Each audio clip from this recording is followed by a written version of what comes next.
Good afternoon, Cypress Chargers. I'm Bryan Paranal. And I'm L'Oreal Battistelli. Thank you very much and welcome to the September 27 edition of C-Scope, Cypress's online video news show. In the news, ongoing campus construction is moving right along. Cypress's Public Information Officer, Mark Posner, said things are progressing well. Posner also said he's not currently dealing with any problems. However, previous construction difficulties have delayed the completion of the Piazza renovation and the Student Center. The major ongoing project at the center of the campus is the new Student Center and the bookstore. The bookstore's renovations are further along and both are slated to open April 2008, school officials said. The Student Center will be the new home to admissions and records, the bursar's office, food services, counseling, and the information booth. The Student Center and bookstore are the last projects that also included the Library Learning Resource Center and the School of Continuing Education and the Maintenance and Operations Building, which are scheduled to open in February 2008, Posner said. The projects were funded primarily by the Measure X Facilities Bond, approved in March 2002, and brought $62 million to the renovation of the campus, Posner said. The Library Learning Resources Center was partially funded by a state bond, and some additional state money was used for renovations that included the piazza repair and railing replacement. Renovations are scheduled for the Humanities Building and will be followed by the Science, Engineering and Math Building and the Fine Arts Building. In all, every building on campus will either be new or newly remodeled by the end of the current construction, Posner said, in roughly 2011. Yesterday, Wednesday, the 27th, Professor Gloria Badal organized a meeting to view a Democratic debate on the internet which featured all the Democratic candidates. Ms. Badal, a political science professor, hopes to encourage student awareness of the people who represent them. By the way, don't forget to vote. Let's bring college tuition down and get higher paying jobs. I strongly support that. We don't have any more information than what I have just described. It is highly classified, it is not being shared. But I don't want to go a step further and talk about what might or might not happen down the road with Iran. But I think it is fair to say what happened in Syria, as far as we know, I support it. My question is, would the... and so it indicates the degree to which we've got to make sure, before we launch attacks or make judgments of this sort, that we actually understand the intelligence and we have done a good job in sorting it through. Now, we don't know exactly what happened with respect to Syria. We've gotten general reports, but we don't know all the specifics. We got general reports in the run-up to the Iraq War that proved erroneous. And a lot of people voted for that war as a consequence. Now, we are a stalwart ally of Israel, and I think it is important to understand that we will back them up in terms of their security.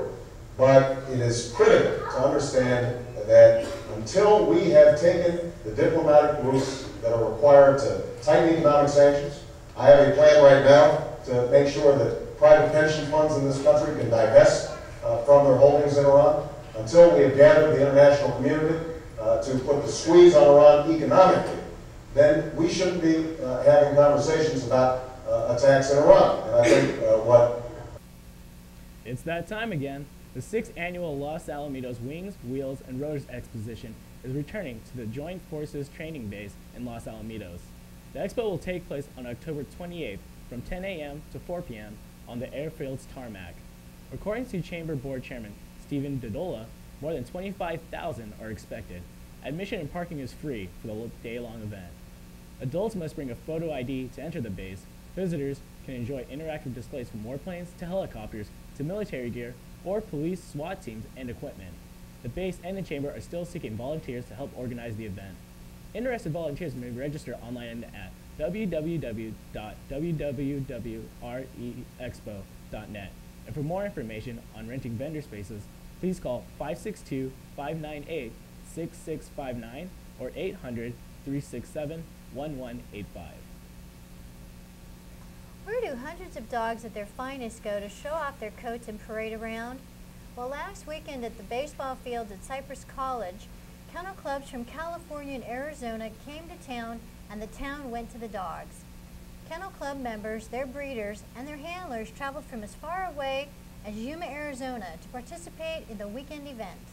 They packed up their mobile homes with dog crates, grooming tools, and more than 150 breeds of every kind and assembled at Cypress College where their dogs had a chance to compete in various competitions.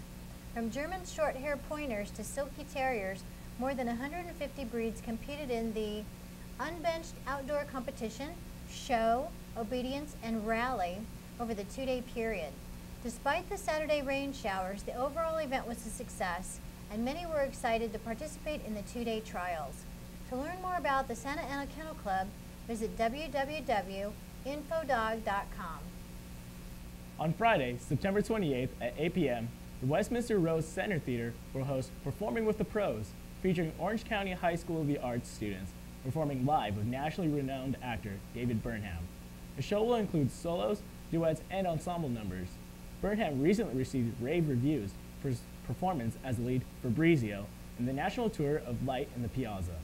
More information about David Burnham can be viewed at his MySpace page on myspace.com/DavidBurnham1.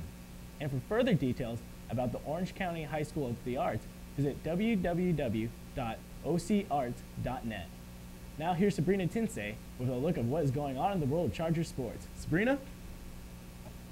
Good afternoon, Chargers. My name is Sabrina Tinsey, and we are here at Cycron.com. Yeah! Thanks, Brian. The men's soccer team struggles to find their groove after losing their first 4 games. The Chargers won 2 in a row and scored a tie. They look to keep their tournament going when they played West Hills College last Thursday at home. The Chargers started things off right by scoring in the first half and shutting out their opponents. All right. It was midfielder Julio Reynoso who scored with his head, off an assist with fellow midfielder Geraldo Garcia.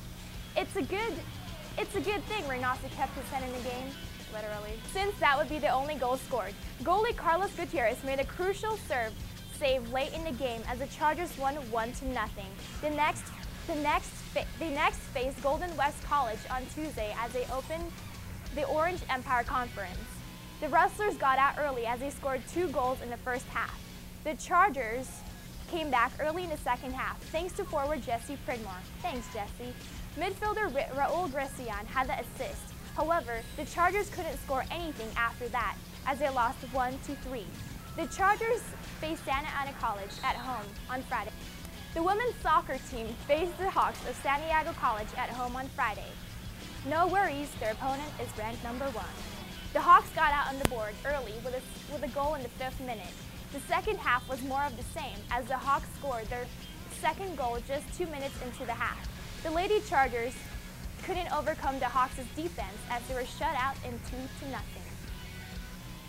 The Chargers did much better on Tuesday as they clobbered San Bernardino College 4-1. Midfielder Danny Castor led the way by scoring 3 goals for the ladies. All right, Danny.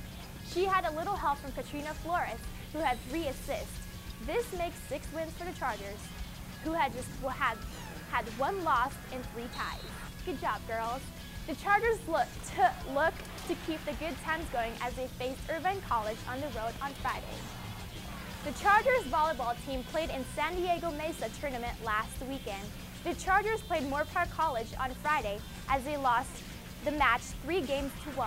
Middle blocker Teresa Hernandez led the team's offense with 18 kills, while defensive specialist Maria Futuay shored up the defense with 28 digs. All right, Maria. Setter Courtney Fresnius had an amazing 44 assists. The Chargers faced Grossmont College in a close match. The ladies won their first game but lost the next 2. However, the Chargers endured as they went on to win the next 2 games and match. On Saturday, the Chargers faced the brutal one as the Chargers were shut 3-0. The ladies wrapped up the tournament with a match against the Citrus College Owls. Things look good as the Chargers win Game 1, 30-24. That's it for sports. Back to you, Brian. Thanks, Sabrina. That's going to do it for this week's edition of C-Scope. Thanks for downloading. I'm Bryan Paranal. And I'm L'Oreal Battistelli. Until next time.